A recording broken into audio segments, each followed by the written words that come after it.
দলবিরোধী কার্যকলাপের জন্য হাইলাকান্দির বিধায়ক জাকির হোসেন লস্করকে 6 বছরের জন্য বহিষ্কার করেছে এআইইউডিএফ।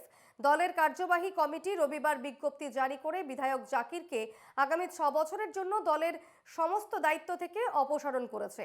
এই নিয়ে বিধায়ক জাকির তার বিরুদ্ধে উত্থাপিত সমস্ত অভিযোগ অস্বীকার করেন। এদিকে দল থেকে বহিষ্কৃত হওয়ার পর এআইইউডিএফ সুপ্রিমো বদরুদ্দিন আজমলের বিরুদ্ধে আক্রমণাত্মক হয়ে ওঠেন তিনি। জাকিরের বিস্ফোরক অভিযোগ, লোকসভা নির্বাচনে আজমল করিমগঞ্জ এবং নওগাঁও আসনে কংগ্রেসের সঙ্গে গোপন সমঝোতা করেছিলেন। এ নিয়ে আমাদের হাইলাকান্দির প্রতিনিধি অমিতাভ শর্মার এক প্রতিবেদন দেখুন।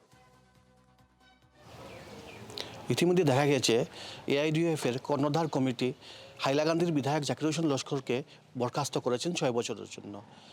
দলবিরোধী কার্যকলাপের অভিযোগ রয়েছে ওনার বিরুদ্ধে। আমরা এখন উপস্থিত হয়েছি বিধায়ক জাকির হোসেন লস্করের হাইলাকান্দির ঘরে। আমি ওনার সঙ্গে চাইব ওনার মতামত নেওয়ার জন্য। আমাদের সঙ্গে উপস্থিত আছেন এখানে হাইলাকান্দির বিধায়ক জাকির হোসেন মহোদয়। গতকাল পেলাম দলবিরোধী কার্যকলাপের জন্য আপনাকে বরখাস্ত করা হয়েছে, আপনার কি রিয়াকশন রয়েছে? প্রথমে আমি আপনাকে বলবো যে আমি দলবিরোধী কার্যকলাপে জড়িত নই এবং এটার কোনো প্রমাণও নাই।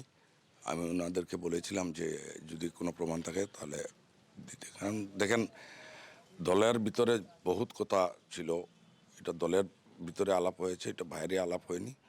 তার জন্য যদি কেউ বা ক্ষুণ্ণ হন, আমার কিছু করার নেই, কারণ মানুষ আমাকে ভোট দিয়েছে, কাজের জন্য দিয়েছে, এবং আমার যে মাইনরিটি ইস্যুগুলো আমি উত্থাপন করার জন্যই আমাকে ভোট দিয়েছে। আমি বাস্তব জিনিস যেটা ওটা দলের ভিতরে তুলে ধরেছিলাম, তার জন্য যদি আমাকে দল নিলম্বিত করে আমার বলার কিছু নেই। কিন্তু আমি একটা জিনিস বলবো যে আমার দলের সুপ্রিমো বা দলের প্রধান দলপতি বা কারো এই দলের কোনো স্ট্রেংথ নাই, মানে কোনো ডিসিশন নেই। যে একটা ডিসিশন হবে মিটিংয়ে আর ভিতরে অন্য ডিসিশন হবে, এটা তো ভাই চলে না। কারণ আপনারা বিগত লোকসভায় দেখেছেন যে উনি ক্যান্ডিডেট দিয়েছেন, ঝাঁপিয়ে পড়েছেন। লাস্ট 2 দিন আগে এমনভাবে মানে ইনডাইরেক্ট কংগ্রেসেরই মানে ক্যাম্পেইন করে চলে গেলেন। হ্যাঁ, মানুষও প্রত্যাখ্যান করলো, আমরাও লজ্জা পেলাম, কিন্তু আমরা ভাবতেই পারিনি যে গোপন বুঝাবুঝি আছে কিনা। ঠিক নোয়াগাঁও দেখেন, আবার গৌরব গগৈর ক্ষেত্রে বিপরীত মেরু, এই সমস্ত নিয়ে অনেক কিছু ওনার সাথে ঝামেলা হয়েছে, মানে ঝামেলা নয়, ওনার সাথে কথাবার্তা হয়েছে দলের ভিতরে, বা উনি কিছু বিরূপ মন্তব্য করে থাকেন মাইনরিটির ব্যাপারে, যেগুলো ওদো ওনার মুখে শোভা পায় না। যেমন ধরে নেন 20 বছর মানুষে ওনাকে ভোট দিয়েছেন, মাইনরিটির মানুষে চোখ মুজে ওনাকে সমর্থন করে গেছেন। আজকে 20 বছর আগে যে জন্ম হয়েছিল সে ভোটার হয়ে গেছে, কিন্তু আজকের দিন যদি উনি বলেন যে আমাদের মাইনরিটি মানুষের ভিতরে সব ছুট ডাকায়, হ্যাঁ, তাহলে এই দায়ভার কে নিতে হবে? উনি নিতে হবে। আজকে উনি বলেছেন যে আপনারা দেখেছেন একটা সম্প্রদায়ের ভিতরে এই যে খারাপ মানুষ সব সম্প্রদায় আছে, কিন্তু তিনি যেভাবে মাইনরিটিকে আক্রমণ করে বলছেন যে মাইনরিটির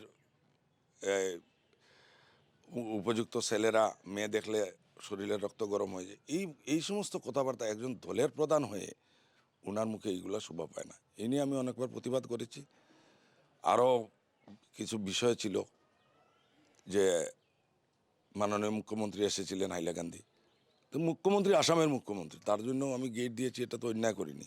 উনি আমাকে যদিও বলেছেন যে এমপি ইলেকশনের পরে এখানে গেট দিলে, আরে একজন মুখ্যমন্ত্রী গভর্নমেন্ট প্রোগ্রামে এসেছেন, ওটা তো আমি মনে করি আমার কর্তব্য, আমি করেছি। দেখা গেছে 6 বছরের জন্য আপনাকে বরখাস্ত করা হয়েছে, আপনার কি পদক্ষেপ থাকবে? আপনি অন্য কোনো দলে জয়েন করছেন? ওটা তো আমার ভোটারের সাথে, আমার হাইলাকান্দি সমষ্টির বা যে নতুন সমষ্টি হবে সমষ্টির ভোটারের সাথে আমি আলোচনা করে পদক্ষেপ নেব। ধন্যবাদ জানাচ্ছি আপনাকে। দেখা গেছে দলবিরোধী কার্যকলাপের জন্য অভিযোগ এনে হাইলাকান্দির বিধায়ক জাকির হোসেন লস্করকে ইতিমধ্যে বরখাস্ত হয়েছে 6 মাসের জন্য। আমরা দেখালাম ওনার প্রতিক্রিয়া।